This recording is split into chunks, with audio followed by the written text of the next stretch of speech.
बोलो गीता माता की जय। ओम श्री परमात्मने नमः। श्रीमद् भगवद गीता द्वितीय अध्याय 12वां श्लोक।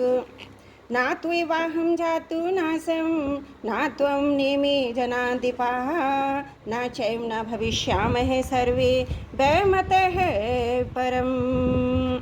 संसार में दो ही वस्तु हैं, शरीर और शरीर, सत और असत। ये दोनों ही अशोच्य हैं, अर्थात शोक ना शरीर में रहने वाले को लेकर हो सकता है और ना शरीर को लेकर ही हो सकता है। कारण कि शरीरी का कभी अभाव होता ही नहीं और शरीरी कभी रह सकता ही नहीं। इन दोनों के लिए पूर्व श्लोक में जो अशोच्यान पद आया उसकी व्याख्या शरीरी की नित्यता और शरीर की अनित्यता के रूप में करते हैं।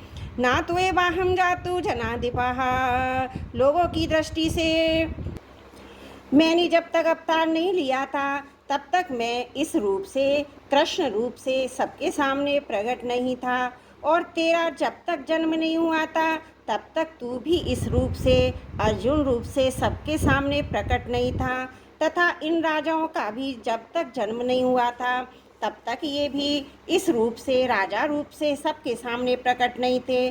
परंतु मैं, तू और ये राजा लोग इस रूप से प्रकट न होने पर भी पहले नहीं थे, ऐसी बात नहीं है। यहाँ मैं, तू और ये राजा लोग पहले थे ऐसा कहने से ही काम चल सकता था, पर ऐसा ना कहकर मैं, तू और ये राजा लोग पहले नहीं थे ऐसी बात नहीं है। ऐसा कहा गया है, इसका कारण ये है कि पहले नहीं थे, ऐसी बात नहीं। ऐसा कहने से पहले हम जरूर थे, ये बात दृढ़ हो जाती है। तात्पर्य हुआ कि नित्य तत्व सदा ही नित्य है, इसका कभी अभाव था ही नहीं।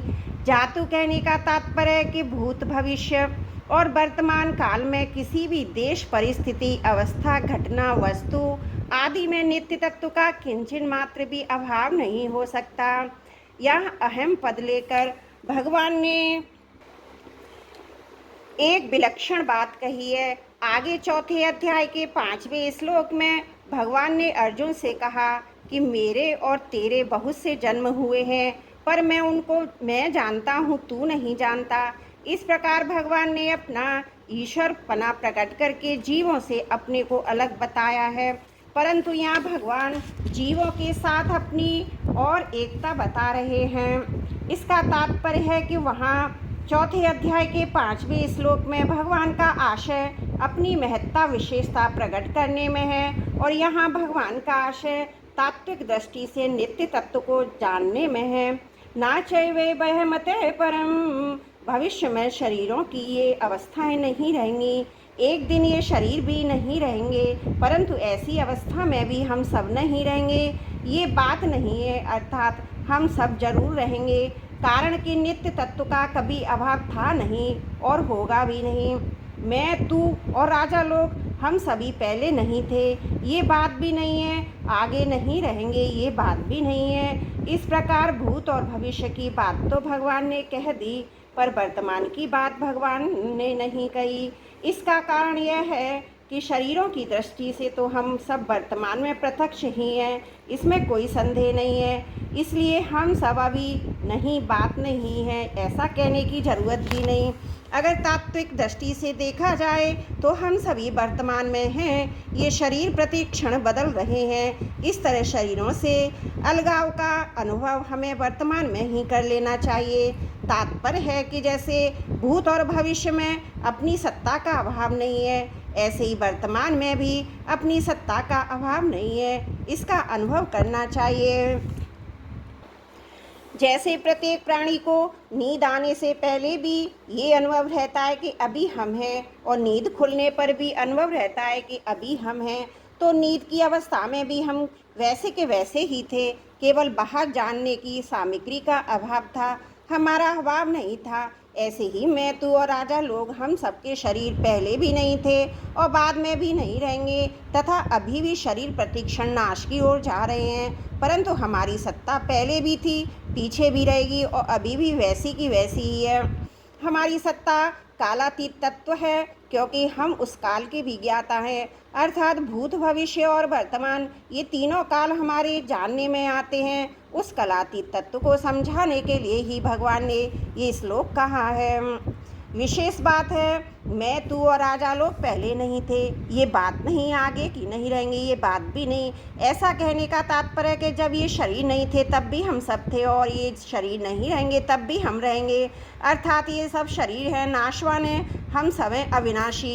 ये शरीर पहले नहीं थे और आगे नहीं रहेंगे, इससे शरीरों की अनित्यता सिद्ध हुई। हम सब पहले थे और आगे रहेंगे, इससे सबके स्वरूप की नित्यता सिद्ध हुई। इन दो बातों से ये एक सिद्धांत सिद्ध होता है कि जो आदि और अंत में रहता है वह मध्य में भी रहता है, तथा जो आदि और अंत में नहीं रहता वह मध्य में भी नहीं रहता है। जो आदि और अंत में नहीं रहता वो मध्य में कैसे नहीं रहता, क्योंकि वह तो हमें दिखता है।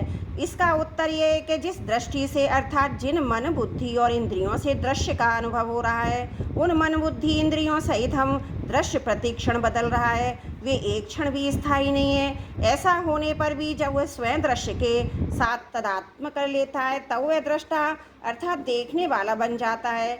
जब देखने के साधन मन, बुद्धि, इंद्रियां और दृश्य, मन, बुद्धि, इंद्रियों के विषय, ये सभी एक क्षण भी स्थायी नहीं है, तो देखने वाला स्थायी कैसे सिद्ध होगा। तात्पर्य है कि देखने वाले की संज्ञा तो दृश्य और दर्शन के संबंध से ही है। दृश्य और दर्शन से संबंध ना तो देखने वाले की कोई संज्ञा नहीं होती, प्रत्युत उसका आधार रूप तो नित्य तत्व वही रह जाता है। उस नित्य तत्व को हम सबकी उत्पत्ति, स्थिति और प्रलय का आधार और संपूर्ण प्रतीतियों का प्रकाशक कह सकते हैं। परंतु ये आधार प्रकाशक नाम भी अध्येय और प्रकाश के संबंध से ही है। आधेय और प्रकाश के ना रहने पर उसकी सत्ता ज्यों की त्यों ही उस सत्य तत्व की तरफ उसकी दृष्टि है, उसको शोक कैसे हो सकता है, अर्थात नहीं हो सकता। इसी दृष्टि से मैं, तू और राजा लोग स्वरूप से अशोच्य हैं।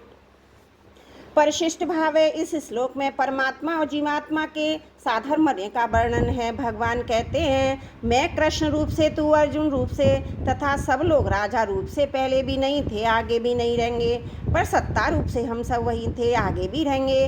तात्पर्य, मैं, तू और राजा लोग ये तीनों शरीर को लेकर तो अलग अलग हैं, पर सत्ता लेकर एक ही हैं। शरीर तो पहले भी नहीं थे, बाद में नहीं रहेंगे, पर स्वयं सत्ता की पहले भी थी, बाद में भी रहेगी, वर्तमान में भी रहेगी।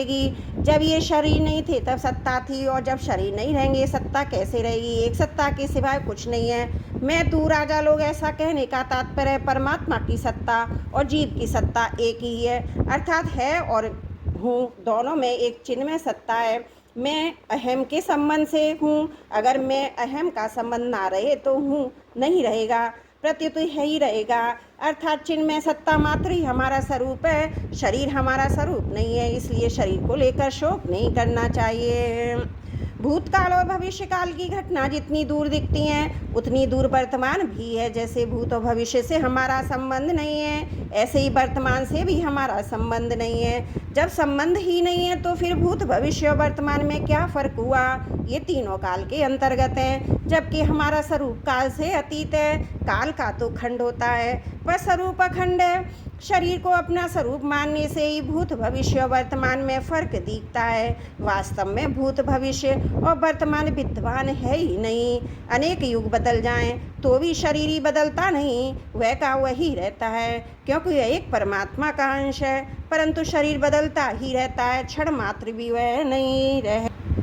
ना तो एवाहम जातु नासम ना तो हमने में जनादिपा ना चैव न भविष्यामहे सर्वे भयमते परम।